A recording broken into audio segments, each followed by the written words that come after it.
काला पानी, यह है वो जगह जहां पर किसी समय में दी जाती थी कैदियों को जानलेवा सजाएं।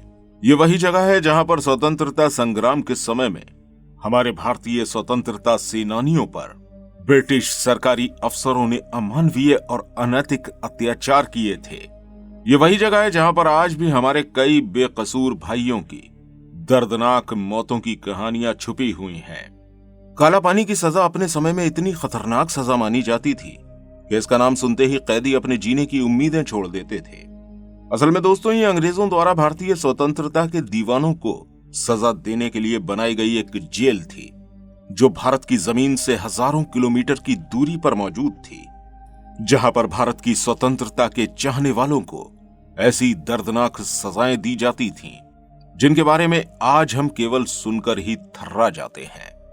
तो आइए दोस्तों, जानते हैं आज की अपनी इस वीडियो में आखिर क्या थी काला पानी की सजा और किसने तैयार करी थी ये काला पानी की जेल, और ये जेल आज कहां मौजूद है। साथ ही जानिए कि क्या होता था हमारे भारतीय भाइयों के साथ इस काला पानी की सजा में। काला पानी, जिसका शाब्दिक अर्थ काल से लिया जाता है। काल मतलब समय या मृत्यु, और यहां पर काला पानी से मतलब ऐसी जगह जहां पर जाने के बाद किसी का भी वापस आना नामुमकिन होता था।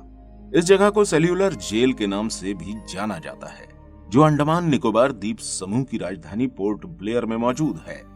अंडमान निकोबार जो भारत का एक केंद्र शासित राज्य है, जिसका मुख्यालय पोर्ट ब्लेयर में ही मौजूद है। साथ ही ये जगह भारत से भूमि स्तर पर नहीं जुड़ी है, बल्कि चारों तरफ से पानी से घिरी हुई है, जिस वजह से इसके आसपास कई किलोमीटर दूरी तक केवल समुद्र ही मौजूद है। यानी कि इसका मतलब साफ है कि यहाँ पर कैदियों को रखने का मतलब ये था कि यहाँ से कोई भी कैदी भागने की तो सोच भी नहीं सकता था।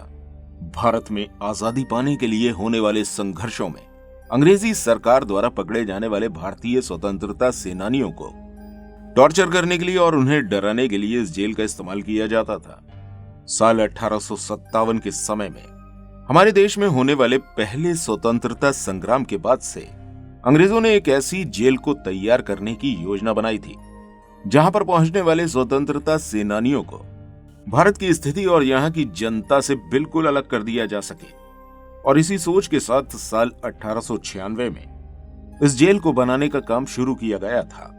इस समय अंडमान निकोबार में घने जंगल, जहरीले जानवर, सांप और कीड़े मकोड़ों के अलावा कुछ भी मौजूद नहीं था। ऐसे में यहाँ सबसे पहले जेल को तैयार करवाने वाले अंग्रेजी अफसर के रहने के लिए निवास स्थान को बनाया गया। इसके बाद जेल बनाने के लिए चुने गए स्थान के बीचों बीच एक ऊंचा टावर दूर दूर तक नजर रखने के लिए तैयार करवाया गया। इस टावर के ऊपर एक बहुत बड़ा घंटा भी लगाया गया था, जो खतरे के समय बजाया जा सकता था। इन सब के बाद जेल में कैदियों के रखने वाले सेल्स का निर्माण करना शुरू किया गया। इन सेल्स को 7 अलग अलग शाखाओं में बनाया गया था, और ये 7 शाखाएं 3 मंजिला इमारत के रूप में थीं। इस तरह यहाँ पर 696 सेल्स बनाकर तैयार किए गए थे, और इस जेल को बनाने में उस समय लगभग 5 लाख रुपए खर्च किए गए थे। दोस्तों, आपको बता दें कि इस जेल को बनाने में उस समय बर्मा की प्रमुख लाल ईंटों का इस्तेमाल किया गया था, जिससे इस जेल की पूरी बिल्डिंग बनी हुई है। 10 साल के लंबे समय अंतराल के बाद ये जेल 10 मार्च 1906 में बनकर तैयार हुई थी। इसके बाद यहाँ पर भारतीय स्वतंत्रता सेनानियों को कैदी के रूप में बंदी बनाकर लाया जाता था। यहाँ का नाम ही उस समय भारतीय लोगों के बीच भय फैलाने के लिए काफी था। यहाँ पर कैदियों के लिए एक भी सामूहिक कारावास नहीं था, बल्कि हर कैदी को अलग अलग सेल में ही रखा जाता था। और यहाँ पर कैदियों के अलग अलग सेल बनवाने का मकसद भी यही था कि स्वतंत्रता सेनानियों के बीच किसी भी तरह का कोई कॉन्टेक्ट नहीं बन पाए। ऐसे में उन लोगों द्वारा कोई भी योजना बनाने की उम्मीद भी काफी कम हो जाती थी। अंग्रेजों द्वारा बनवाए गए ये सिंगल सेल एक तरह से उस समय के कठोर और मजबूत स्वतंत्रता सेनानियों के मनोबल को तोड़ने और उन्हें पूरी तरह से फ्रस्ट्रेटेड करने के लिए काफी थे। आपको बता दें कि यहाँ बनवाए गए हर सेल की लंबाई 4.5 मीटर और चौड़ाई लगभग 2.5 मीटर थी। इसके अलावा हर सेल में 3 मीटर की ऊंचाई पर एक खिड़की मौजूद थी, और जिससे बाहर निकलना मुश्किल ही नहीं बल्कि नामुमकिन था। फिर भी अगर किसी तिकड़म से कोई कैदी यहाँ से भागता भी, तो समुद्र की ये ऊंची ऊंची उठने वाली लहरें उसे भागने में सफल नहीं होने देती थी। ऐसा नहीं है कि यहाँ से कभी कैदियों ने भागने की कोशिश नहीं की हो, अक्सर ही यहाँ से कैदियों ने भागने की कोशिशें करी हैं, लेकिन उनमें से किसी को भी सफलता नहीं मिली। जेल के इतिहास में एक बार 200 कैदियों ने एक साथ इस जेल से भागने की कोशिश करी थी, लेकिन उन्हें अंग्रेजों द्वारा पकड़ लिया गया था और सजा के तौर पर उन कैदियों में से 87 कैदियों को उसी वक्त फांसी पर लटका दिया गया था। वहीं इस जेल में रहने वाले कई कैदियों ने यहाँ की सजाओं से परेशान होकर आत्महत्या भी कर ली थी। दोस्तों, अगर बात करें यहाँ मिलने वाली सजाओं की, तो यहाँ पर हर कैदी को अलग अलग तरह की सजाएं दी जाती थी। वैसे तो सभी कैदियों से कोल्हू के बैल की तरह कठिन काम लिया जाता था। हर एक कैदी को रोजाना 20 किलो नारियल और सरसों दी जाती थी, जिसका उन्हें कोल्हू के जरिए अपने पैरों से चलते हुए तेल निकालना होता था। ऐसा न करने वाले कैदियों के साथ बहुत ही ज्यादा मारपीट होती थी। उनके हाथ पैरों को बांधकर कोड़ों से मारा जाता था और उन लोगों को कड़ी धूप में हाथ पैर बांधकर छोड़ दिया जाता था। इसके अलावा उन्हें नारियल के बालों से रस्सी बनाने का कठिन काम भी दिया जाता था, जिसमें वो घंटों तक लगे रहते थे। इसके अलावा कुछ कैदियों को धागे से कालीन बनाने के लिए भी मजबूर किया जाता था और इस तरह वहां रहने वाले कैदियों को एक बेहद कठिन जीवन सजा के तौर पर गुजारना होता था। और सिर्फ यही नहीं, इन कैदियों को हफ्तों तक खाना और पानी तक नहीं दिया जाता था और उन्हें सेल के अंधेरे में ही यूं ही हाथ पैर बांधकर छोड़ दिया जाता था। हफ्तों बाद जब कैदियों को खाना दिया जाता था तो वो भी घास से बनी हुई सब्जियां ही होती थी, जिन्हें खाकर बहुत से कैदी बीमार भी पड़ जाते थे और उनमें से कईयों की तो इसे खाने के बाद उपचार के अभाव में मौत भी हो जाती थी। इसके अलावा पीने के पानी के तौर पर उन्हें गंदा और कीड़े मकोड़े गिरा हुआ पानी दिया जाता था, जिसे देखकर ही लोगों की तबीयत खराब हो जाती थी।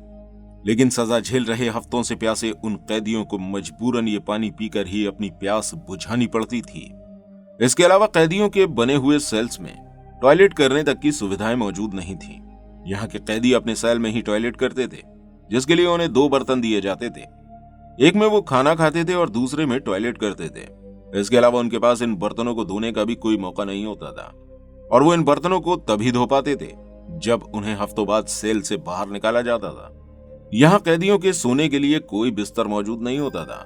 इन कैदियों को सेल में ही जमीन पर सोना पड़ता था, फिर चाहे सर्दी हो या गर्मी। ये कैदी बिना किसी बिस्तर के यहाँ पर जमीन पर पड़े रहकर ही अपने दिन और रात काटते थे। इस पर अगर कोई कैदी अपनी जरूरत के लिए कोई मांग करता था तो उसे इतना ज्यादा टॉर्चर किया जाता था कि उसकी सजा को देखकर अगला कैदी इस तरह की मांग करने के लिए आवाज नहीं उठा पाता था। इस जेल के इतिहास को पढ़ने पर हमें पता चलता है कि ये जेल न केवल भारतीय कैदियों के लिए थी, बल्कि यहाँ पर इंग्लैंड के और भी उपनिवेशों के विद्रोहियों को लाया जाता था और उन्हें यहीं पर सजाएं दी जाती थी। इसके अलावा आपको बता दें कि ये जेल और इसके आसपास मौजूद जगह उस समय अंग्रेजी अफसरों की मनपसंद जगहों में शामिल थी। लेकिन द्वितीय विश्व युद्ध के समय पर जापान द्वारा अंडमान निकोबार पर अपना कब्जा करने के बाद इस जेल में मौजूद अंग्रेजी अफसरों को यहीं पर बंदी बना लिया गया था। उन्होंने इस जेल के 2 महत्वपूर्ण भागों को भी वर्ल्ड वॉर 2 के दौरान नष्ट कर दिया था। लेकिन साल 1945 आते आते अंग्रेजों ने दोबारा से इस जगह को जापानियों से छुड़ाकर अपने कब्जे में ले लिया। भारत की स्वतंत्रता का इतिहास पढ़ने पर हमें पता चलता है कि भारत के कई महान और वीर स्वतंत्रता सेनानियों जैसे कि वीर सावरकर, बाबू सावरकर, बटुकेश्वर दत्त, एस चंद्र चटर्जी, मौलाना अहमद उल्लाह, सोहन सिंह, मौलाना फजल खैराबादी, योगेंद्र शुक्ला, अब्दुल रहीम सादिकपुर, डॉक्टर दीवान सिंह, बवन राव जोशी, गोपाल भाई और प्रेमचंद्र जैसे न जाने कितने आजादी के दीवानों ने आजादी की मांग के बदले में काला पानी की खतरनाक सजा को झेला था। आजादी मिलने के बाद सेल्यूलर जेल के नाम से जाने जाने वाली इस जेल में आज भी यहाँ सजा पाने वाले स्वतंत्रता सेनानियों के नाम को स्मृति चिन्ह के तौर पर स्थापित कर दिया गया है। उसके साथ ही ये जेल एक स्मारक के तौर पर व्यवस्थित कर दी गई है, जहां जाकर आप ये महसूस कर पाएंगे कि हमारी आजादी के लिए आजादी के उन चाहने वालों ने अपनी जान की बाजियां लगाकर कितनी बड़ी कीमतें चुकाई थी। इस जेल की बची हुई 3 मुख्य शाखाएं और टावर्स को राष्ट्रीय संग्रहालय के तौर पर रिजर्व कर दिया गया है, जिनमें से एक भाग में साल 1963 में गोविंद बल्लभ पंत हॉस्पिटल को शुरू कर दिया गया, जिनमें लगभग 40 डॉक्टर्स की टीम यहां आने वाले मरीजों की सेवा में लगी रहती थी। दोस्तों, फिलहाल आज की वीडियो में हमारी तरफ से आपके लिए इतना ही। उम्मीद करते हैं ये जानकारी भरी वीडियो आपको पसंद आई होगी। वीडियो पसंद आई हो तो अपने आजादी के वीर सिपाहियों की याद में कमेंट सेक्शन में जाकर जय हिंद जय भारत जरूर लिख दीजिएगा। इस वीडियो को ज्यादा से ज्यादा शेयर जरूर कीजिए। हम सबको अपने भारतीय स्वतंत्रता सेनानियों की कुर्बानियों को याद रखना बहुत जरूरी है।